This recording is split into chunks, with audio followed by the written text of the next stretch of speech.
A haunting encounter on the highway. It was a cold December night in 2014. My grandmother fell ill, and my family and I had to rush to Mandalay. My mother, aunt, cousin, and I piled into our car for the urgent nighttime drive. The rain had finally stopped, and by the time we reached the toll gate, it was already past 9:30 p.m. My mother and aunt sat in the back, while my cousin and I took the front seats. To cover the long night drive, we agreed to take turns driving. We stopped at a rest area near mile marker, number, for a brief rest. I remember it was past 12:15 a.m. when we hit the road again. It was my turn to drive. Everything was fine until we passed Naypyidaw. I had been driving for a couple of years and had driven around the city a lot, so I felt confident. My cousin had told me to wake him up when we passed Naypyidaw, but I wanted to experience the highway at night myself, and I also didn't want to disturb the adults.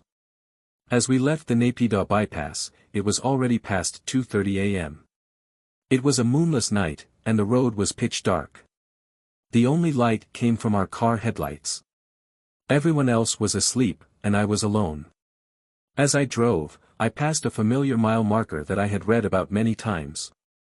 It was the infamous, number, mile marker. A shiver ran down my spine as I recalled the stories I had heard. I pressed down on the accelerator to quickly pass this ominous landmark.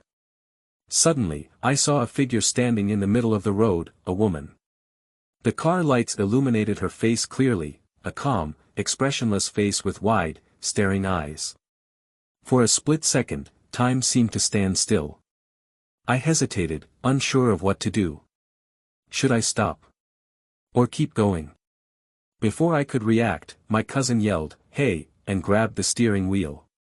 I slammed on the brakes, and the car swerved violently. We had narrowly missed a sharp curve. My mother and aunt woke up, asking what had happened. I was still in shock. I didn't want to scare them, so I didn't tell them about the woman I had seen. My cousin told me to take a break and let him drive. As he took the wheel, I looked back at the spot where I had seen the figure, but there was nothing there, just darkness and fog. My cousin said, "You should have woken me up earlier. I'm glad we missed that curve."